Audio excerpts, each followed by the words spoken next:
My father chose my sister's birthday party over my husband's funeral. While I was picking out a casket, they were popping champagne on a yacht. I felt a coldness that day that had nothing to do with grief. It was the beginning of a promise. How do you make a man who has everything pay for the one thing he threw away? You don't take his money. You make him wish he'd never been born. What city are you listening from? Let me know in the comments, and be sure to subscribe because you won't want to miss how this ends. My husband Liam wasn't a man of grand gestures. His world wasn't found in boardrooms or on golf courses.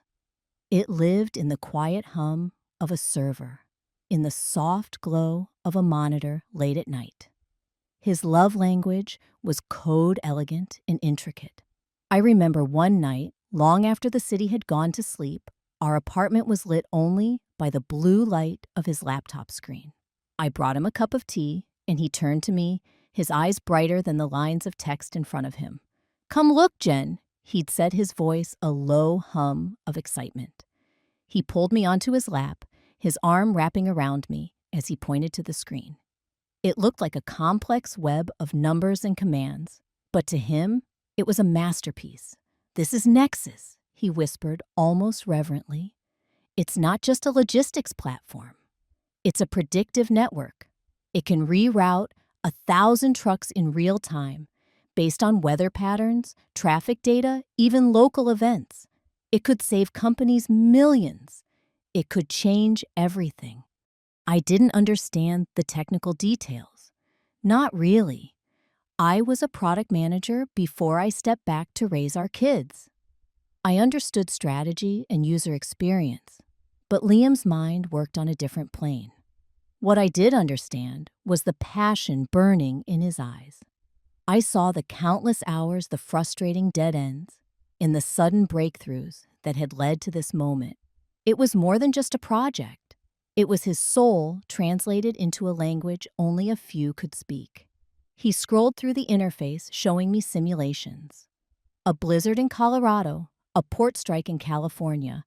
Nexus danced around each problem effortlessly, a silent, brilliant conductor orchestrating a symphony of movement across the country.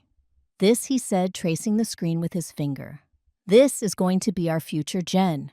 No more worrying about mortgages or college funds. This is it." I leaned my head against his shoulder. The warmth of his body, a familiar comfort. I believed him. I believed in his quiet genius more than I believed in anything else in the world. In that small, quiet moment, under the glow of the screen, our future felt limitless. It was a promise whispered between two people who thought they had all the time in the world. A promise sealed not with a kiss, but with the silent, beautiful logic of his creation. I held on to that promise, unaware that soon the glow of that screen would be the only thing I had left of him. Believing in Liam's genius was one thing. Convincing my father was another. Richard Sterling didn't build his logistics empire. Sterling Logistics on quiet genius. He built it on loud handshakes, backroom deals, and a philosophy that the loudest man in the room always wins. He saw the world in terms of assets and liabilities, and in his eyes, his gentle, unassuming son-in-law was a liability. The memory of that family dinner is seared into my mind like a brand. It was a few weeks after Liam had shown me Nexus. He was nervous, I could tell, by the way he kept straightening his tie. We were at my parents' house, a place that always felt more like a corporate headquarters than a home. The air was thick with the scent of my mother's expensive perfume and my father's ambition. My sister Daphne was there, of course. She was the vice president of marketing at Sterling Logistics, a title she'd earned by being born. She sat there scrolling through her phone, already bored before we'd even started. Liam cleared his throat after the main course plates were cleared. He had his laptop with him. He'd prepared a presentation, a condensed business-friendly version of the magic he'd shown me in our apartment. "Mr. Sterling," he began, his voice earnest, I wanted to show you something I've been working on. I think it could revolutionize the way Sterling Logistics operates. My father leaned back in his chair, a flicker of amusement in his eyes. He motioned for Liam to continue the way a king might indulge a court jester. Liam opened his laptop and began. He spoke about predictive analytics, about optimizing supply chains, about cutting fuel costs by 30%. He spoke with a quiet confidence that I admired, trying to translate his passion into a language my father would understand, the language of money. When he finished, there was a heavy silence. Daphne let out a soft, dismissive sigh. My father picked up his wine glass, swirling the deep red liquid. He looked at Liam, not with curiosity, but with a kind of weary pity. Then he stood up, walked over to Liam, and clapped him on the shoulder. It wasn't a gesture of encouragement. It was a gesture of dismissal. "That's very clever, son," he said, his voice dripping with condescension. "A nice little project." He then turned to look at me as if to say, "You married this." He looked back at Liam and delivered the line that would echo in my mind for years.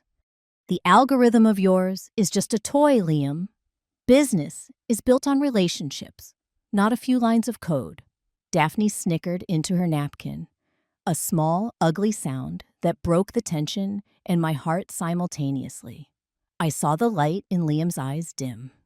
He closed the laptop, the soft click echoing in the silent room. He didn't argue. He never argued. He just retreated into himself, a place where my father's words couldn't reach him. I reached for his hand under the table, my fingers lacing through his. It was the only comfort I could offer. That night, my father hadn't just insulted my husband. He had taken Liam's dream, his soul's work, and crushed it under the heel of his expensive Italian shoe. He dismissed the future without even trying to understand it. And in doing so, he planted the first bitter seed of what was to come. He just didn't know it yet. The human mind has a strange way of protecting itself. It remembers the big, loud moments of cruelty, like my father's dismissal of Liam's work. It files them away under labels like injustice and anger. But it's the quiet moments that truly break you, the ones that sneak up in the dead of night and shatter your world so completely that you forget how to breathe. That's how it happened with Liam. There was no grand dramatic exit. There was only silence. It was a Tuesday, a painfully ordinary Tuesday. The kids had just gone to bed, and I was in the living room folding laundry and half watching some mindless show on TV. Liam was in his home office, the small den we'd converted into his workspace. The door was slightly ajar, and I could see the familiar blue glow of his monitor. He was working on Nexus, as always. He'd been quiet since that dinner at my parents' house, but his work had become his refuge. It was the one place where his ideas were valued, where his genius wasn't called a toy. Around 10 o'clock, I got up to make some tea. I called out to him, "Liam, do you want some?" There was no answer. That wasn't unusual. When he was deep in his work, the world outside his screen ceased to exist. I smiled to myself, made 2 cups anyway, and walked to his office. I pushed the door open. "Liam," I said softly. He was slumped in his chair, his head resting against the side, angled towards the window. For a split second, my brain registered it as him just being asleep, exhausted from a long day. I reached out to touch his shoulder to gently wake him. The moment my fingers made contact, I knew. There was a stillness to him, an absolute lack of life that was terrifyingly wrong. His skin was cool. The mug of coffee on his desk, the one I'd brought him hours before, was still half full and cold. The teacup slipped from my hand. It shattered on the hardwood floor, the sound unnaturally loud in the sudden crushing silence of the room. The hot liquid spread out like a dark stain. Everything after that is a blur of fragmented images.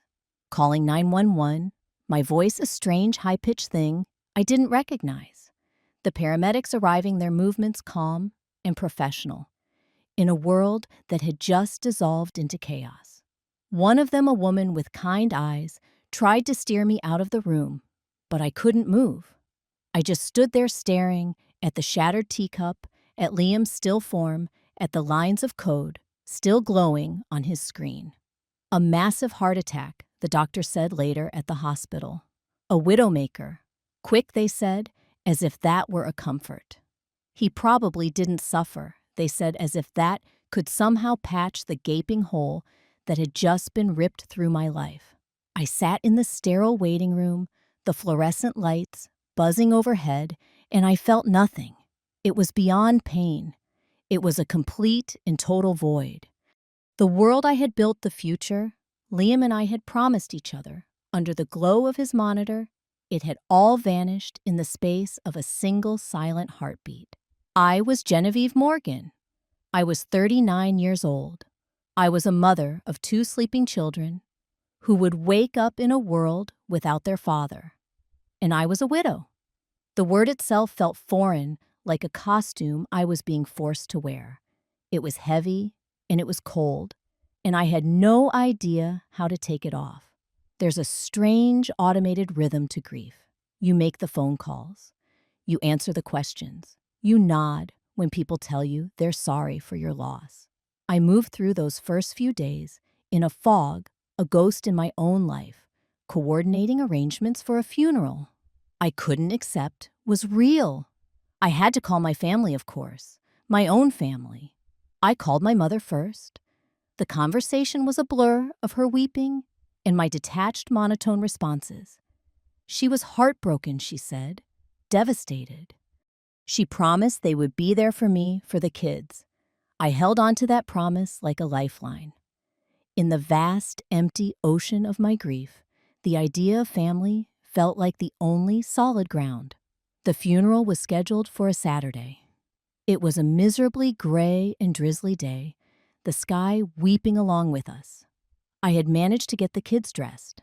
I was standing in the hallway trying to fix my son's collar with hands that wouldn't stop shaking when my phone rang. It was my mother. "Genevieve, darling," she started, her voice strained. I was expecting logistics, a question about the address or the time. Instead, she said, "I'm so sorry, but we can't make it today." The world, which had already been tilting on its axis, stopped spinning entirely. I leaned against the wall for support, the phone pressed hard against my ear. "What do you mean you can't make it?" I asked, my voice dangerously quiet. "It's just, today is Daphne's 30th birthday," she stammered. "Your father, he had this big party planned for months, a yacht trip with some very important clients. He says it's impossible to cancel. It's business, honey, business." The word hung in the air between us, obscene and grotesquely out of place. My husband was dead. Her son-in-law was dead.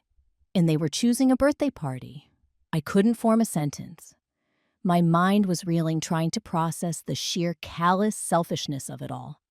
My mother kept talking, filling the silence with frantic, empty apologies. I hung up on her. I don't remember doing it, but the line went dead. My hands were shaking so hard now I could barely hold the phone. And then a kind of furious, icy clarity cut through my grief. I scrolled through my contacts and pressed my father's name. He answered on the second ring, his voice loud and jovial. I could hear music in the background. Laughter, the clinking of glasses. "Genevieve," he boomed. "Is everything all right? Your mother just called me. She was very upset." I waited for him to pause. When he did, I spoke. "You're on a boat," I said. It wasn't a question. "Yes, a wonderful celebration for Daphne. Some of our biggest clients are here. You should hear the deal I'm about to close." That's when I finally broke. "I am burying my husband today," I whispered into the phone, the words tasting like poison. "Your grandchildren are about to say goodbye to their father forever." There was a pause. The music seemed to dip for a second. Then his voice returned, stripped of all warmth. It was the voice that had called Liam's dream a toy. "Don't be dramatic, Genevieve," he said, his tone sharp and dismissive. "We are all sad about Liam." But your grief does not get to disrupt important business. And that was it. That was the moment my heart, which I thought was already shattered, broke in a completely new way. It wasn't a crack, it was an explosion. In that instant, my grief for Liam didn't disappear, but it was joined by something else. Something colder, darker, and infinitely more powerful. It was rage, a pure, undiluted rage that burned away my tears and left behind a chilling, resolute calm. They hadn't just skipped a funeral, they had made their choice. And I, in that moment, made mine. I went through the rest of the funeral like an automaton. I held my children's hands. I accepted condolences from friends and neighbors. I listened to the eulogies, each word a distant echo in the vast, silent cathedral of my rage. I watched as they lowered my husband's casket into the ground. But I wasn't there. Not really. Part of me was still on that phone call, listening to the sound of champagne glasses clinking while my world ended. That night, after the kids were finally asleep, after the last well-meaning relative had gone home, I walked into Liam's office. The house was unnervingly quiet. For weeks, I hadn't been able to bring myself to touch anything in this room. It was a perfect, painful time capsule of his last moments. His cold coffee mug still sat on the desk. A book lay open to a page he would never finish. And his laptop, it was still there, sitting on the desk, exactly where he'd left it. It had gone to sleep, the screen dark. For a moment, I just stood there looking at it. It was more than a machine. It was the container of his dreams, the vessel of his genius. It was everything my father had dismissed as a toy. My father's words echoed in my ears. Your grief does not get to disrupt important business. A strange calm washed over me. It wasn't peace, it was purpose. I sat down in Liam's chair.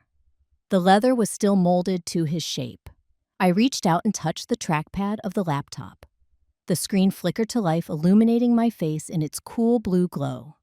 It asked for a password. I hesitated for only a second before my fingers typed almost of their own accord. Nexus. The desktop appeared. It was cluttered with files and folders, a map of his brilliant, chaotic mind.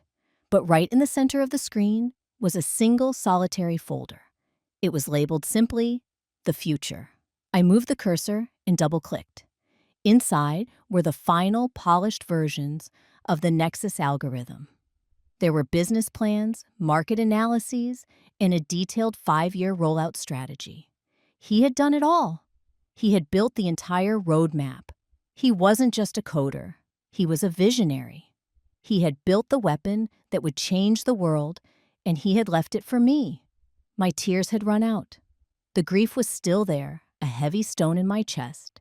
But it was no longer the all-consuming void it had been. It now had a shape. It had a direction. My father thought business was more important than family, than decency, than the death of the man his daughter loved. He thought relationships were what mattered, not lines of code. I was about to show him how wrong he was. I leaned forward, my hands resting on the keyboard. The same keyboard Liam's hands had flown across just days ago. I looked at the glowing screen, at the legacy he had left behind, at the future he had planned for us. A future I would now build alone. I'm sorry it came to this, Liam, I whispered into the silent room. You wanted to build. All you ever wanted to do was build. I took a deep, steadying breath. But I'm going to have to burn something down first.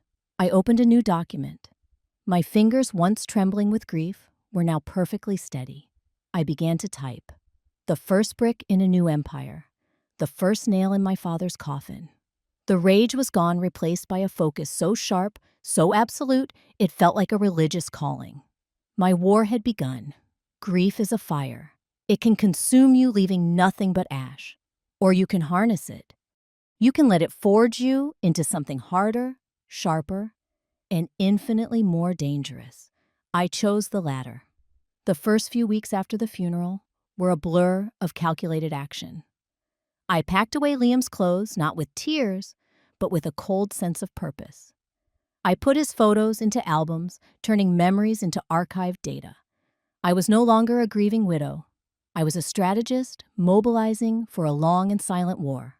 The idea came to me one night as I was studying the architecture of Nexus. Liam had designed it to be elegant, powerful, and scalable. Competing with my father's company directly would be a long, bloody fight. It was what he would expect. My father understood brute force. He would never see a subtle attack coming. So I wouldn't compete with him. I would make him my customer. The plan, which I named the legacy trap, began to form in my mind piece by meticulous piece. My first call wasn't to an investor. It was to a lawyer, a specialist in corporate structuring and intellectual property law. I needed to build a fortress around Nexus before I did anything else.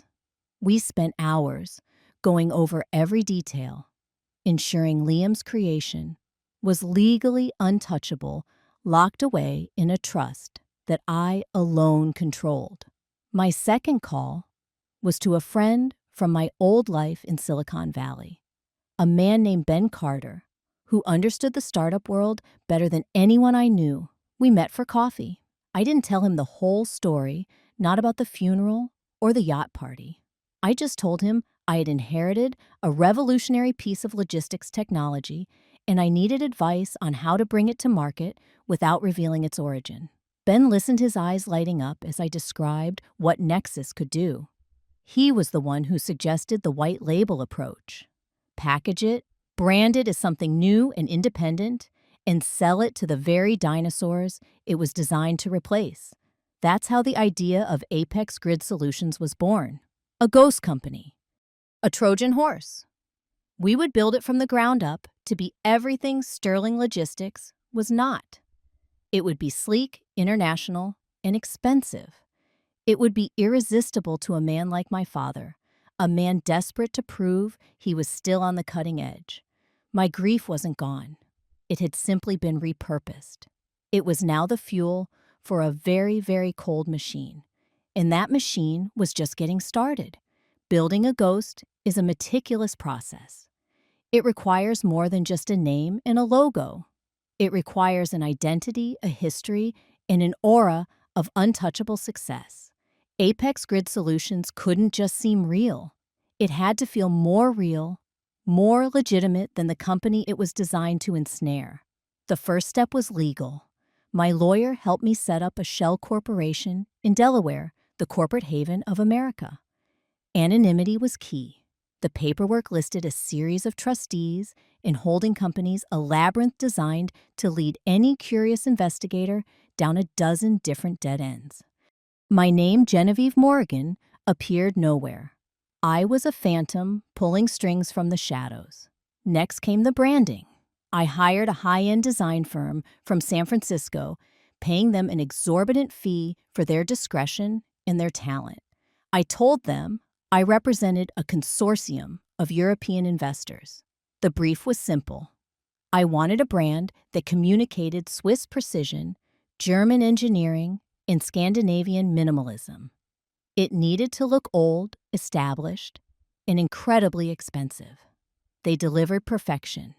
The logo for Apex Grid Solutions was a sharp, geometric design in shades of deep blue and silver. The font was clean and authoritative. The tagline they created was simple and devastatingly effective. The inevitable future of logistics. It was a statement of fact, not a sales pitch. It was exactly the kind of arrogant confidence my father would both resent and secretly admire. The digital footprint was the most critical piece.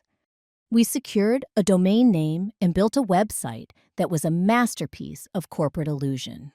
It featured stock photos of diverse, serious-looking executives in sleek, glass-walled offices. We wrote detailed biographies for a fictional leadership team complete with fabricated degrees from INSEAD and the London School of Economics. The masterstroke was hiring the CEO. Through a discreet executive search firm In Zurich, I found him, a man named Lars Nielsen. He was a semi-retired Danish executive in his late 60s with a flawless resume, a deep, commanding voice, and a face that radiated calm authority. Most importantly, he was an actor at heart and was more than happy to play the role of a corporate titan for a very generous retainer. He would be the face, the voice on the phone, the dignified presence in the video conferences. We set up a virtual office address in Zurich, complete with a dedicated phone number that would be forwarded to a burner phone I kept in my desk. We created glossy marketing brochures and detailed technical documents, all filled with the brilliant insights from Liam's notebooks rephrased in sterile corporate jargon. In 6 weeks, we had done it. Apex Grid Solutions existed. It had a legal structure, a polished brand, a formidable online presence, and a CEO who looked like he had stepped out of the pages of the Wall Street Journal. It was a perfect, beautiful lie, a weapon disguised as a solution, and it was time to aim it directly at the heart of Sterling Logistics. Once the ghost was built, it was time for it to begin its haunting. A weapon is useless until it's aimed. A trap is just a collection of parts until the bait is set. The bait in this case was the irresistible allure of salvation for dying companies. My strategy wasn't to target Sterling Logistics directly. That would be too obvious, too aggressive. My father was a predator. He would smell a direct attack from a mile away. Instead, I needed to make him feel like he was the one discovering the opportunity. I needed him to believe it was his own brilliant idea. So Apex Grid Solutions began its marketing campaign with surgical precision. We didn't buy billboards or TV ads. We moved in the quiet, influential circles of the corporate world. We started by publishing a series of white papers. These were dense, academic-style articles on the future of supply chain management filled with charts data and forward-thinking analysis. They were all, of course, derived from the core principles of Liam's Nexus system.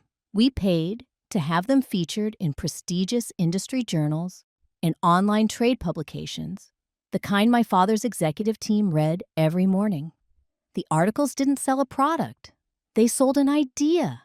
The idea that a technological revolution was coming and any company left using traditional methods would be rendered obsolete. We were creating the disease so we could then sell the cure.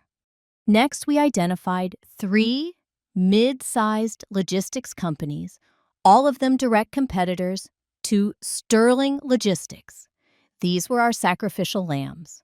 Through our CEO, Lars Nielsen, we offered them a heavily discounted pilot program for the Apex Grid system. 2 of them, desperate to gain an edge, accepted. We implemented a simplified version of Nexus for them, just enough to produce dramatic results. Within 3 months, their efficiency numbers were staggering. Fuel costs down 35%. Delivery times cut in half. We wrote up detailed case studies on their success, complete with glowing and very real testimonials. These were not brochures. They were proof. The final piece of the puzzle was delivery. I couldn't just email the case studies to my father. It had to feel organic. I used a third-party market intelligence firm, a service that companies like Sterling Logistics subscribe to for industry analysis. I paid the firm a hefty consulting fee to include our case studies in their next quarterly report on industry trends. I knew my father's routine. He read that report every quarter without fail.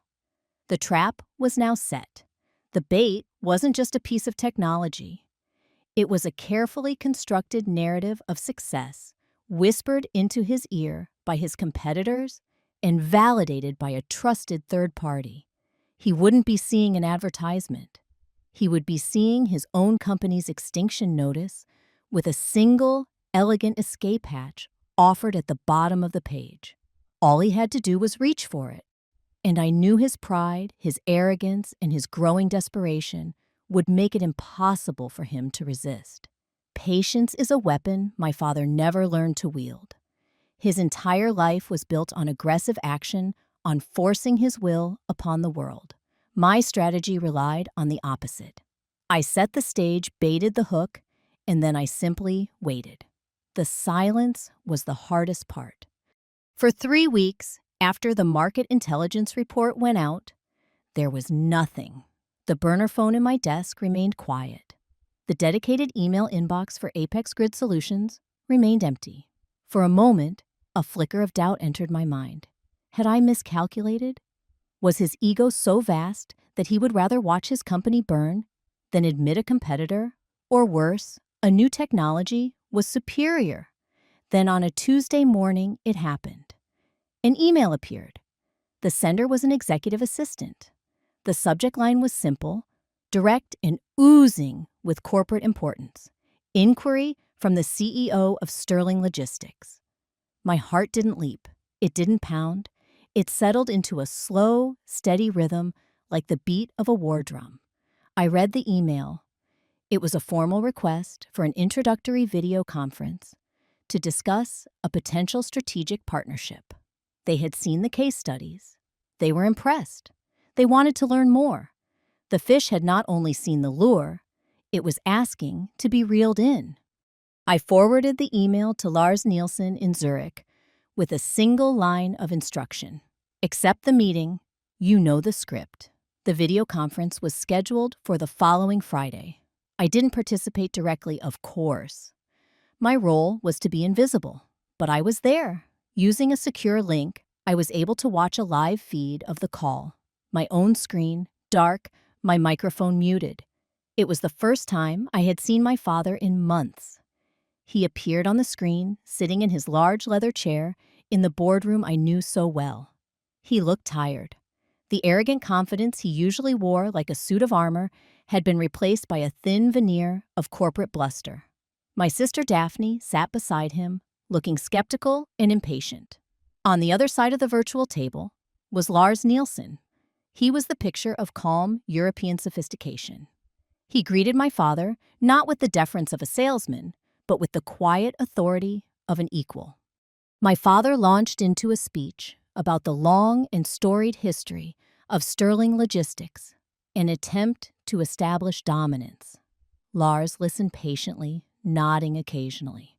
When my father was finished, Lars didn't try to sell him anything. He simply said, "We are not a vendor, Mr. Sterling. We are a transformation partner. We only work with companies who are serious about leading the next decade, not just surviving it." It was a masterstroke. He was challenging my father's ego, framing the adoption of Nexus not as a purchase, but as an entry into an exclusive club. I watched as my father's posture changed. He leaned forward, the bluster gone, replaced by a raw, undisguised hunger. He was hooked. The conversation shifted to technical details, to pricing, to implementation timelines. I sat there in the quiet of my home office, watching my father and sister being expertly manipulated by the ghost I had created. And in that moment, I felt the first true chilling taste of victory. It was colder and more satisfying than I ever could have imagined. The negotiations took 2 months.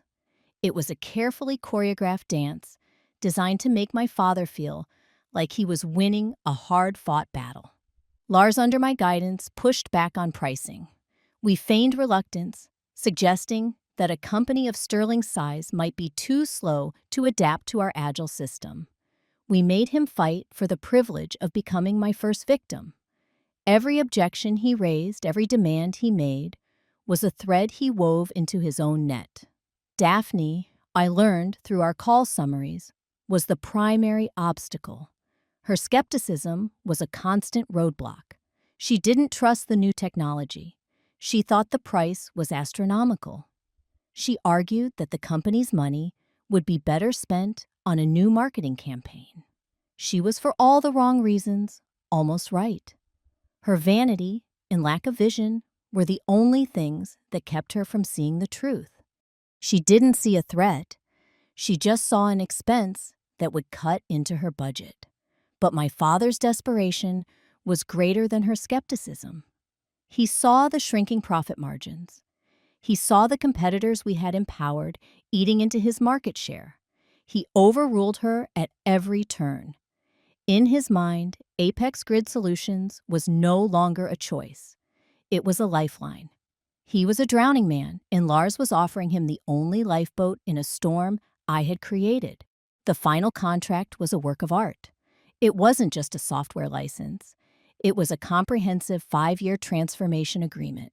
It gave Apex Grid deep, integrated access into every facet of Sterling Logistics operations, from fleet management to warehousing to client data. We were not just installing a program, we were becoming their central nervous system. The price tag was staggering: $5 million, a figure high enough to be painful, but just low enough to be justifiable as a capital investment to save the company. The signing was done digitally. I received the notification on a quiet Thursday afternoon. A simple, automated email popped into my inbox. Subject: your document with Sterling Logistics has been signed. I clicked it open. There, at the bottom of the 50-page document, was my father's signature. A bold, arrogant scrawl I had known my entire life. He had just signed his company's death warrant. I didn't feel a surge of joy. I didn't pump my fist in the air. I simply closed my laptop. I walked to the window and looked out at the quiet suburban street. The money meant nothing. The contract was just a means to an end.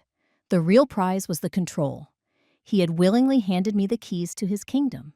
He thought he had just purchased the future. In reality, he had just paid a premium to have me escort him to his own execution. The trap was now locked. The next phase was about to begin. The implementation of Nexus into Sterling Logistics infrastructure was ironically flawless. My team, working remotely under the banner of Apex Grid, was brilliant. They integrated Liam's system with a speed and efficiency that even I found impressive. We had promised a transformation, and we delivered. Almost immediately, the results were dramatic. Sterling Logistics on-time delivery rates jumped by 40%. Fuel consumption dropped. Warehouse errors plummeted. The numbers on their quarterly reports, which had been bleeding red for years, began to stabilize. My father wasn't just satisfied. He was ecstatic. He had bet big, and in his mind, he had won. And that's when the most deliciously twisted part of my plan began to unfold. My father, Richard Sterling, became the world's most passionate unpaid spokesman for my husband's legacy.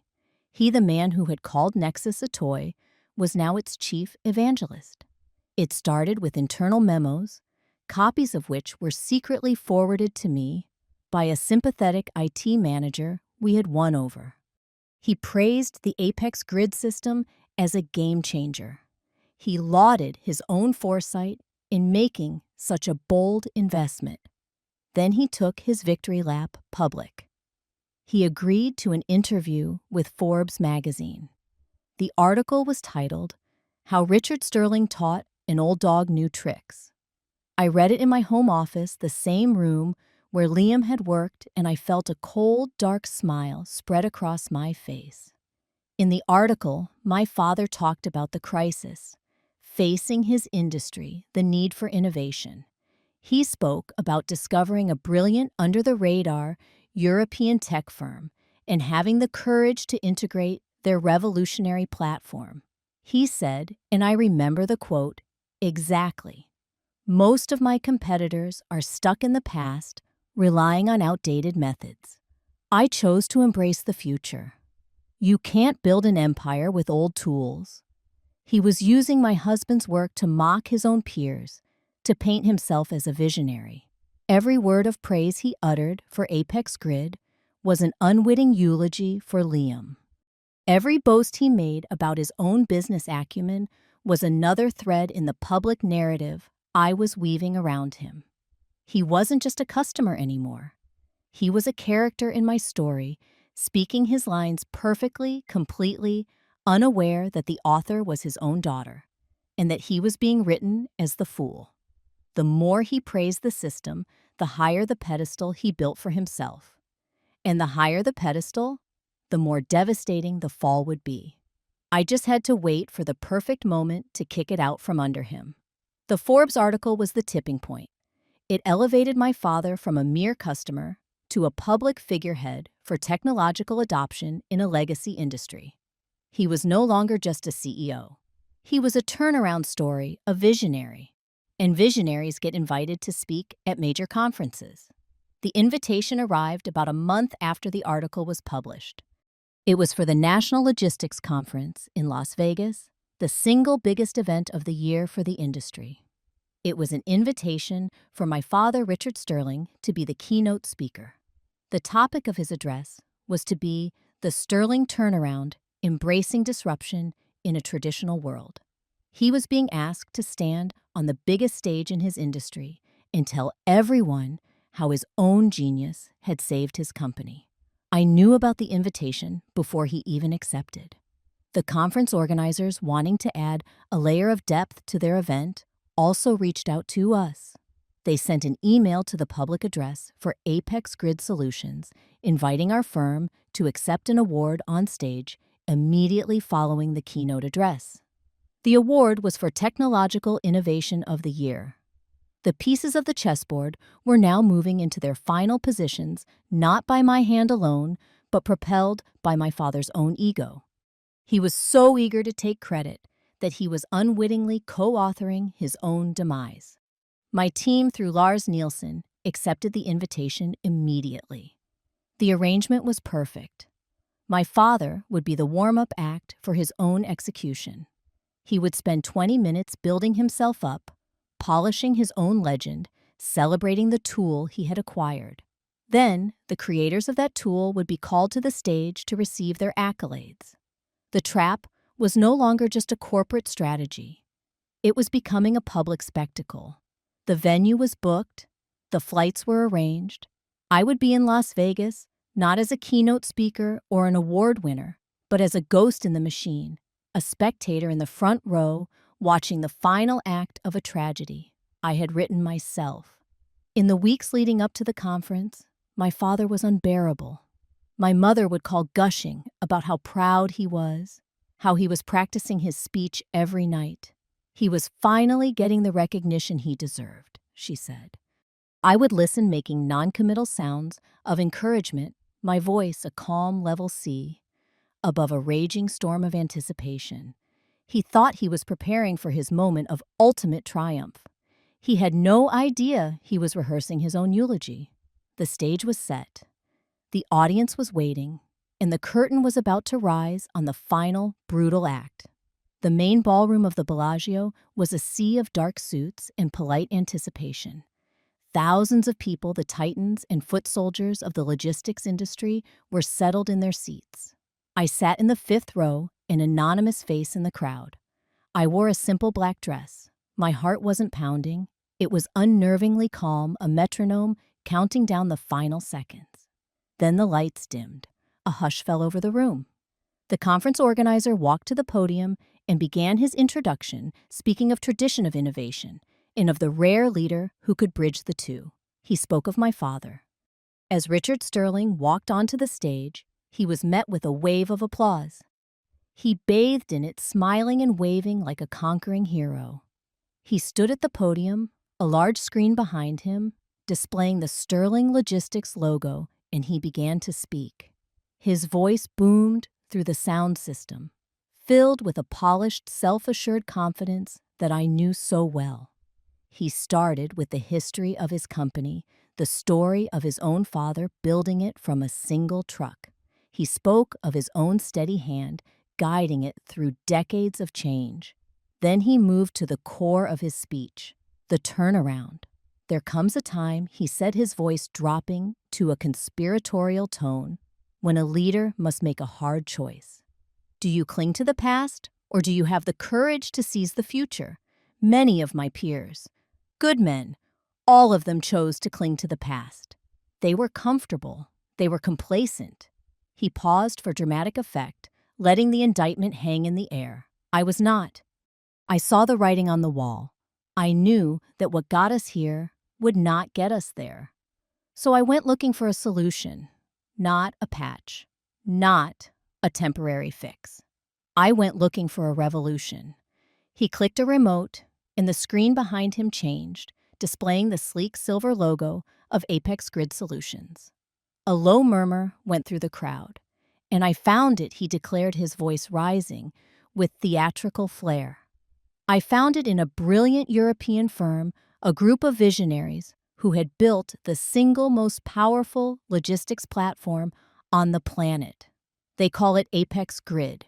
I call it the engine of my company's rebirth. He spent the next 10 minutes extolling the virtues of Liam's work. He used words like genius, transformative, and paradigm shifting. He was unknowingly giving my husband the eulogy he had been denied, and he was doing it on the grandest stage imaginable. He ended with a final booming statement, his arms spread wide. The future of this industry isn't about who has the most trucks. It's about who has the right technology. And I am proud to say I chose right. The applause was thunderous. He stood there beaming, soaking in the adoration. He was at the absolute pinnacle of his professional life, a king on his throne, completely unaware that the executioner was already walking up the steps. As the applause for my father began to fade, the conference organizer returned to the podium beaming. An inspiring story of vision and leadership, he said. Thank you, Richard.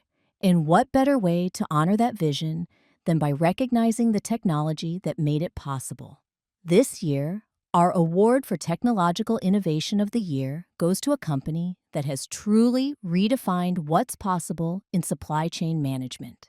Please join me in welcoming to the stage the CEO of Apex Grid Solutions. He paused, looking at his notes.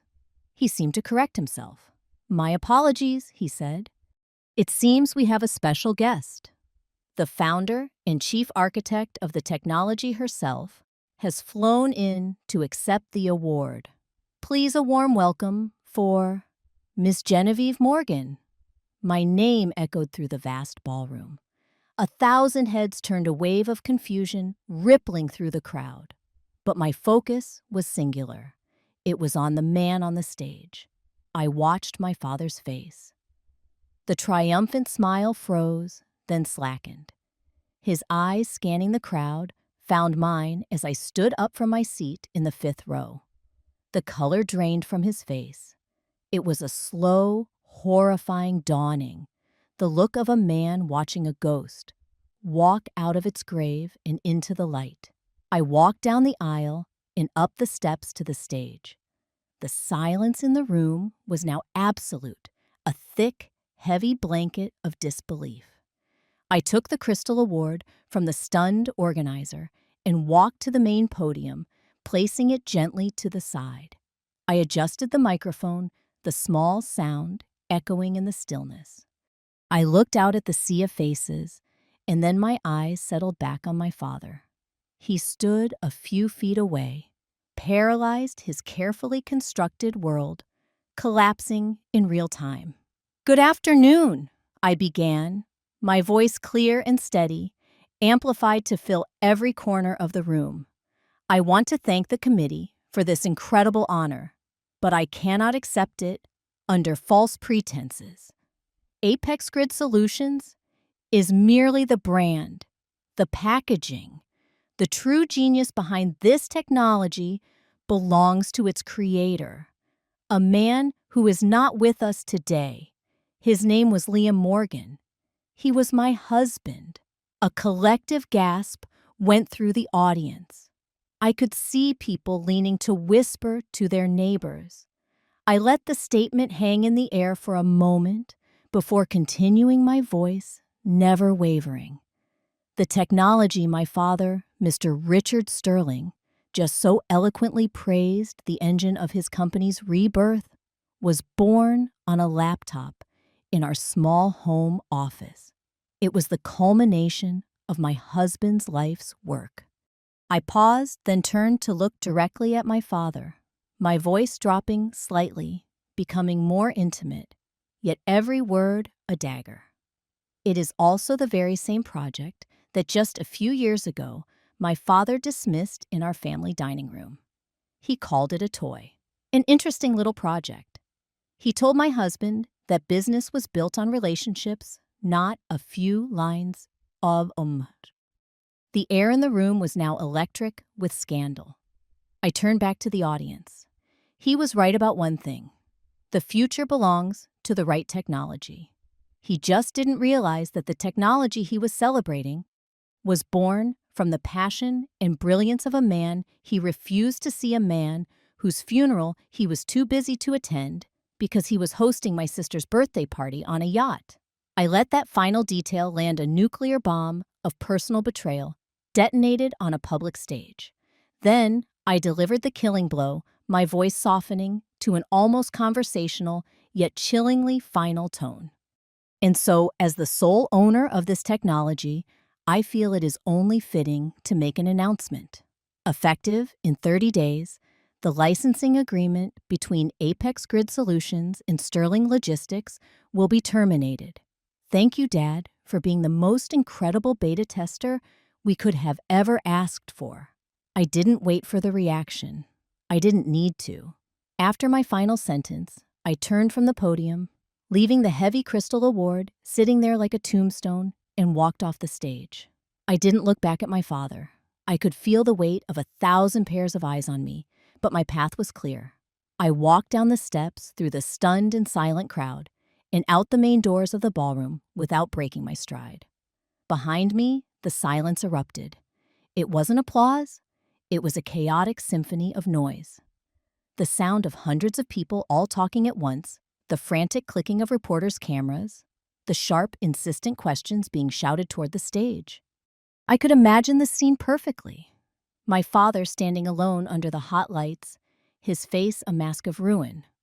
The logos of Sterling Logistics and Apex Grid Solutions still glowing mockingly on the screen behind him. My sister Daphne, I learned later, tried to rush the stage. She was stopped by security, her face contorted in a mask of rage and disbelief. She was screaming, calling me a liar, but her voice was drowned out in the general uproar. The fallout was immediate and catastrophic. Before I had even reached the exit of the hotel, my phone began to vibrate with news alerts. The first headline was from Reuters. Sterling Logistics CEO publicly humiliated by daughter in shocking conference reveal. The second was from Bloomberg. Sterling Logistics stock plummets in after hours, trading following CEO's family scandal. The men and women who had applauded my father just minutes earlier were now the architects of his demise. They were on their phones, not to clients, but to their brokers. Sell it all. The company my father had built on relationships was being dismantled by the instant, brutal judgment of the market. His reputation, the currency he valued above all else, had been rendered worthless in the space of 5 minutes. I walked out into the glittering, artificial twilight of the Las Vegas Strip. The air was cool against my skin. I didn't feel triumphant. I didn't feel happy. I felt quiet. The roaring fire of rage that had fueled me for years had finally burned itself out. In its place was a vast, calm, and empty space. I had done it. I had kept my promise to myself, the vow I made in the dark of Liam's office. I had used his legacy not just to build, but to tear down. The king was dethroned. The castle was collapsing. And I, the ghost who had orchestrated it all, simply hailed a cab and drove away, leaving the ruins to smolder behind me. The destruction of Sterling Logistics was swift and total. My announcement at the conference was a kill shot. With their core operating system about to be revoked and their CEO's reputation in ashes, clients and investors fled like rats from a sinking ship. The company filed for bankruptcy protection within a month. The war was over, but my work was not. Revenge had been a means to an end, a fire to clear the deadwood. Now it was time to build something in the space that was left. I didn't let Sterling Logistics simply dissolve. That would have put hundreds of innocent people drivers, warehouse workers, administrative staff out of a job. Their only crime was working for a man who had lost his way. They didn't deserve to be collateral damage in my war. So I made my final move. Through a third-party acquisition firm, Apex Grid Solutions purchased the remaining viable assets of Sterling Logistics out of bankruptcy for pennies on the dollar. The trucks, the warehouses, the client lists. We bought the bones of the company my father had built. The day the deal closed, I held my first all-hands meeting. I didn't do it via video conference. I flew to their headquarters, the same building my father had lorded over for decades, and stood before the remaining employees. There was fear in the room. They expected to be fired. They saw me as the woman who had destroyed their company. I let the silence settle before I spoke. "Good morning," I said, my voice calm and clear. "I know who you think I am, but I'm not here to finish a demolition. I'm here to start a foundation." I told them my plan. We were restructuring. The old leadership was gone, but every single driver mechanic and logistics coordinator who wanted to stay had a job.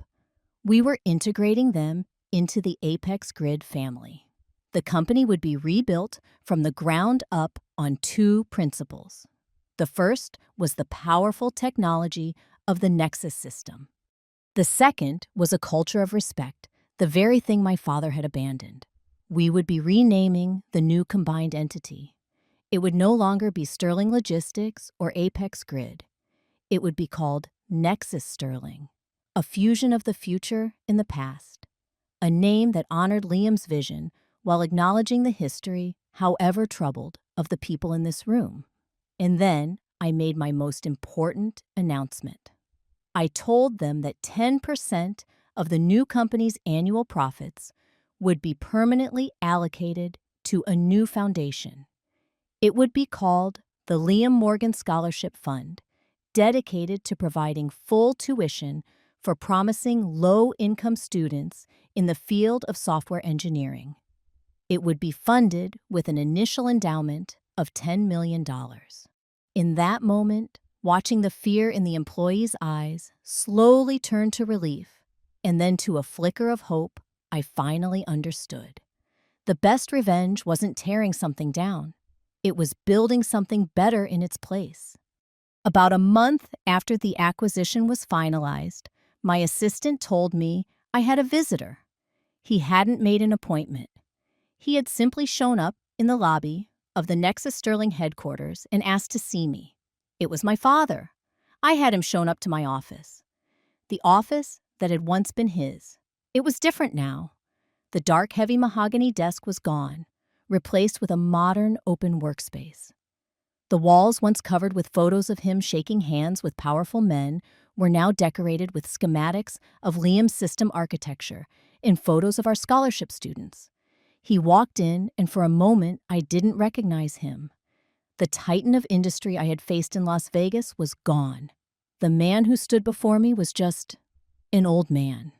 His expensive suit hung loosely on his frame. His hair seemed whiter, his shoulders slumped. The fire in his eyes had been extinguished, leaving behind only dull gray embers.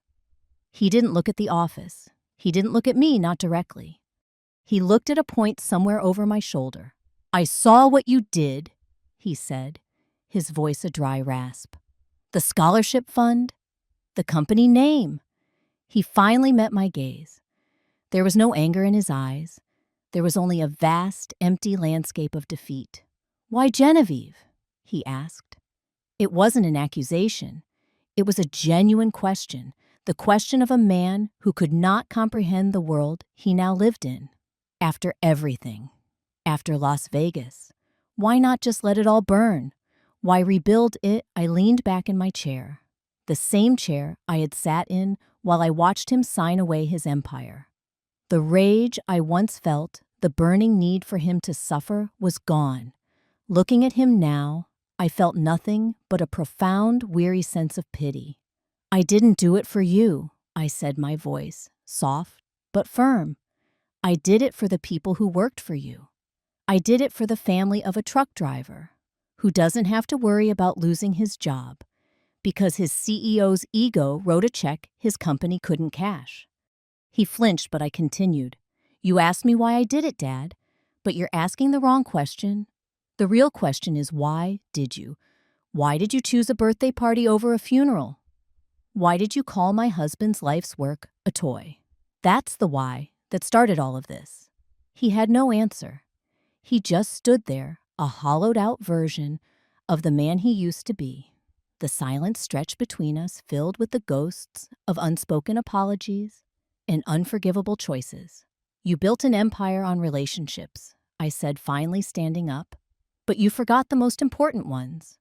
You were so busy building a legacy of stone and steel that you let the one made of flesh and blood crumble. I'm just picking up the pieces you left behind. He looked around the office one last time, as if seeing it for the first time. Then, without another word, he turned and walked out in his footsteps, silent on the carpet. It was the last time I ever saw him. I didn't watch him go. I had a company to run. I had a real legacy to build. It's been 5 years since my father walked out of my office. 5 years since the war ended and the quiet work of building began. Nexus Sterling is more than just a successful company. It's a testament. It's a thriving, breathing entity built on the very principles my father scorned: innovation, respect, and a fundamental belief that your people are your greatest asset. I never hear from my family anymore. My mother sends a generic Christmas card every year addressed to my office. I never reply. Daphne, I've heard, moved to Europe. They are ghosts from a life that no longer feels like my own. My energy is not for them. It is for the here and now. My office, the one that once belonged to my father, overlooks a small park.